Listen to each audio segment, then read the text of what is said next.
शायद साहब, कलात वाक़े के पीछे कौन है जी? नदीम साहब देखें, कलात वाक़े के पीछे कौन है ये बहुत आसान और सादा सा सवाल है। आपको भी इल्म होगा कि हिंदुस्तान ने ये अनाउंस कर रखा है कि जो उनका ऑपरेशन सिंदूर है वो जारी है। जिस किस्म की हजीमत का सामना उन्हें करना पड़ा लास्ट एपिसोड में, बाद हमें ये वेरी क्लियर है कि वो बलूचिस्तान और खैबर पख्तूनख्वा में अपनी प्रॉक्सीज को एक्टिव करेंगे और उन्होंने एक्टिव किया हुआ है। आज का भी जो वाक़या है वो फितनत हिंदुस्तान की जो प्रॉक्सीज हैं उनकी जानिब से आम मुसाफिर गाड़ी को घात लगाकर हमला किया गया है, जिसमें 3 मुसाफिर में जबकि 7 के करीब जख्मी थे, जिन्हें डिस्ट्रिक्ट हेडक्वार्टर हॉस्पिटल जो है मुंतकिल किया गया है। रिन साहब, मैं ये खबरें देख रहा हूँ तो उसमें लिखा हुआ है कि शायद ये अमजद साबरी जो है उनकी फैमिली से कुछ लोगों का ताल्लुक था और कोई कवाली की महफिल थी, उसमें जा रहे थे जिनको निशाना बनाया गया। क्या ये बात सही है? नदीम मलिक साहब, इस वक्त जो मेरे पास कंफर्मेशन है वो बिल्कुल यही है कि अमजद साबरी कवाल का जो ग्रुप था वो एक फंक्शन के लिए क्वेटा आ रहे थे और ये बस उन्होंने फंक्शन के लिए क्वेटा आने के लिए बुक की थी, जिस पर हमला किया गया है। लेकिन तमाम नामों की शनाख्त इस वक्त मैं नहीं कर सकूंगा, लेकिन उसी ग्रुप से इनका ताल्लुक है। सर, जो जाफर एक्सप्रेस का वाक़या हो या आज कलात एक्सप्रेस पे आप आ जाएँ, तो इन बेशतर वाक़यात के पीछे, जिसको आपने हिंदुस्तानी फितने का नाम दिया, तो हमें पता है कि इंडियन रॉ BLA को सपोर्ट कर रही है और इन तंजीमों को फ़ंड करती है, इनको असला देती है और हमारे यहाँ वो घात लगाकर इनोसेंट सिविलियंस को मार रहे हैं। तो आप इसको चेक करने के लिए क्या कर रहे हैं? अपने बॉर्डर्स को महफूज बनाने के लिए क्या कर रहे हैं? मलिक साहब, एक चीज़ देखें, हमें थोड़ा सा इस बात को एड्रेस करते हुए जब हम ये सवाल पूछते हैं कि हम क्या कर रहे हैं, माजरत के साथ माजी की यहाँ जो हुकूमतें रहीं उन्होंने जो अपीजमेंट की पॉलिसी ली और ख़ासकर कुछ पॉलिटिकल पार्टीज ने एक कंफ्यूजन फेडरल लेवल की बलूचिस्तान के मामले को लेकर, उसकी एक छोटी सी मिसाल आप ये ले सकते हैं कि नेशनल एक्शन प्लान तीसरा ऐसा बड़ा डॉक्यूमेंट था जिसपे तमाम पॉलिटिकल स्टेक होल्डर्स का इत्तेफाक था। उसमें एक ऐसी एम्बिग्विटी रखी गई और मरकजी जमातों को, कुछ काउंटर्स जमातों ने इतना कंफ्यूज किया कि रिलीजियस एक्सट्रीमिज्म को तो दहशतगर्दी की डेफिनेशन दी गई, लेकिन जो बलूचिस्तान में दहशतगर्दी थी उसकी कोई डेफिनेशन नहीं दी गई। और माजी में यहाँ जो सूबाई हुकूमतें रहीं उनका एक मौक़िफ़ या उनका एक रवैया ये था कि ये दहशतगर्दों और सिक्योरिटी फोर्सेस की लड़ाई है। ये पहली मरतबा है जब मौजूदा सूबाई हुकूमत इस बात पर बहुत वाज़ेह है कि प्रोविंशियल एक्शन प्लान हमने अपना तरतीब दिया है नेशनल एक्शन प्लान की तर्ज पर, और पहली मरतबा होल ऑफ द नेशन और whole of the institution approach के साथ इस दहशतगर्दी की जंग का सामना किया जा रहा है। शायद रिन साहब, बहुत शुक्रिया आप हमारे साथ रहे। बैरिस्टर मेहर साहब, बहुत तकलीफ दह वाक़यात होते हैं जब आपको कि आपके शहरी बस पे कहीं बैठे जा रहे हैं, औरतें हैं, बच्चे हैं, मार दिया जाता है, शहीद कर दिया जाता है। आपकी जाफर एक्सप्रेस का वाक़या मेरे ख्याल मॉडर्न हिस्ट्री में इससे ज़्यादा संगीन किस्म की दहशतगर्दी का वाक़या आपने नहीं देखा होगा इस रीजन में, ख़ासतौर हमारे इस इलाके में। तो हमें उसके तदारुक के लिए भी तो कौमी सतह पर ये इन्होंने होल ऑफ नेशन अप्रोच करना, तो बाकायदा होल ऑफ नेशन एक यूनिटी के साथ आगे बढ़ने के लिए कुछ करना भी चाहिए। बेशक जी, टेररिज्म को पीस मील बेसिस पर डील भी नहीं किया जा सकता। इसके लिए होलिस्टिक अप्रोच होनी चाहिए, मगर होलिस्टिक अप्रोच होने के लिए आपको रिप्रेजेंटेटिव गवर्नमेंट्स भी चाहिए, जिस तरह से पहले जिक्र किया गया। बात है, देखें 8 फरवरी का इलेक्शन एक अच्छा मौका था, वहाँ काफ़ी चीज़ें सेटल हो सकती थी। अब अगर हमारे मैंडेट का छोड़ दें, बलूचिस्तान इन इट सेल्फ को अगर डिटेल से देख लिया जाए, क्या उसकी हुकूमत रिप्रेजेंटेटिव गवर्नमेंट है? फिर अच्छा रिप्रेजेंटेटिव ना हो, क्या वो एक फंक्शनल गवर्नमेंट है? मैं आपको एक छोटी सी एग्जांपल देता हूँ। हमारे स्टैंडिंग कमेटी ऑन IT में एक इशू पेश हुआ। वो क्या इशू हुआ कि 2019 से पंजगूर में इंटरनेट सर्विसेज ही नहीं है।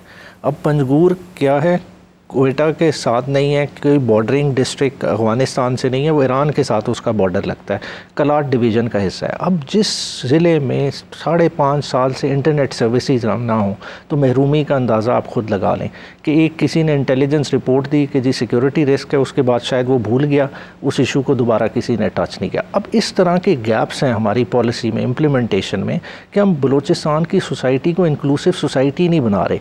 एज ए होल अगर आप देखें, BLA तो है ही नहीं, BLA कहीं एग्जिस्ट कर रही है, कोई BLA के कोई कैंप्स हैं। बेसिकली क्या है कि मर्सेनरीज़ को आपकी रॉ हायर करती है, एक टारगेट देती है, उन्हें सैटेलाइट से लेके हर तरह की फैसिलिटेशन देती है, वो अपना प्रोग्राम एग्जीक्यूट करते हैं। अब इन सारी चीज़ों को हम क्यों नहीं, जो आप बार बार कह रहे, यूनाइटेड नेशन के फोरम पे बाकी अपने ब्रदर ममालिक के साथ क्यों नहीं उस चीज़ को टेकअप करते? BLA वही मर्सनरीज़ हैं जिनको सरहद पार पनाहगाहें मिली हुई हैं, उनको फंडिंग भी मिलती है, असला भी मिलता है, वही अपने आप को BLA कहलाते हैं और वही आकर हमलावर होते हैं। तो है तो बहुत तकलीफ दह सूरत हाल है।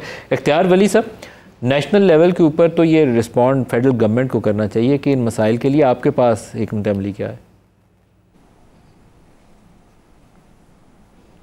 सर वुड यू प्लीज़ आप अपना सवाल रिपीट करेंगे? इख्तियार साहब, वफाकी हुकूमत के पास क्या तदबीर है कि हम अपने लोगों को महफूज बनाएं, और वो हिंदुस्तानी फितना हो या खारजी फितना हो, हमें तो उसको शिकस्त देनी है ना। तो आपके पास हिकमत क्या है, क्या दानाई है, क्या रास्ता है जिससे आगे बढ़ेंगे? बिस्मिल्लाहिर्रहमानिर्रहीम। बहुत शुक्रिया नदीम मलिक साहब। देखिए, हमारे पास तदबीर यही है कि सबसे पहले तो हम इस चीज़ को क्लियर कर लें कि जो इसको हम कहते थे ना कि ये TTP है, जिस तरह आपने इंट्रो में बात की, ये BLA है, ये BRA है, ये फ़लानी मलेशिया है, या इसको आप फितना अल खवारिज कहते थे। फितना अल खवारिज इज़ इक्वल टू फितना अल हिंदुस्तान। सबसे पहले तो ये चीज़ मेरे ख्याल में, ये जो गुज़श्ता हमारी जंग हुई, जाफ़र एक्सप्रेस का वाक़या हुआ, बाजावड़ के वाक़े हुए, मौलाना खान ज़ेब का वाक़या हुआ, जितनी ये चीज़ें हो रही हैं वो सारा उसका लेन देन और जाके उसका सिरा लगता है इंडिया के साथ। एक हम इसमें मतलब हमारा परसेप्शन तो क्लियर हो गया कि whatever is under way and they are carrying the process जो यहाँ पे हो रहा है पाकिस्तान में, वो इंडिया से हो रहा है। आपने एक्स जनरल सादत की अगर स्टेटमेंट सुनी हो, जो अफगानी एक जनरल है, तो उसने भी इस बात की तस्दीक कर दी थी कि इंडिया में प्लान्स बनते हैं और अफगानिस्तान से यहाँ पर आके फिर उसको एग्जीक्यूट किया जाता है। अब वो कितना सही है, उसमें कितनी सच्चाई, वो एक अलग बात है, लेकिन चीज़ें आ रही हैं यहाँ पर। हुकूमत क्या कर रही है?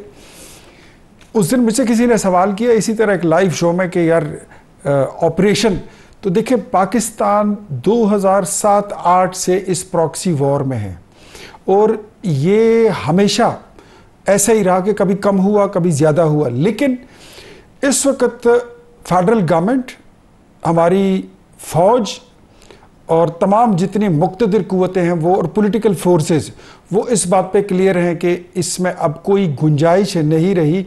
अमन जो है वो हर सूरत, पाकिस्तानियों का हक है, हर सूरत बहाल करके रहेंगे, चाहे उसके लिए अनाउंस्ड कोई ऑपरेशन करना पड़े या कोई अनअनाउंस्ड उसके लिए कार्रवाई करनी पड़े। आप तो ऑपरेशन कर किन इलाकों में रहे इख्तियार साहब, किन इलाकों में ऑपरेशन कर रहे हैं?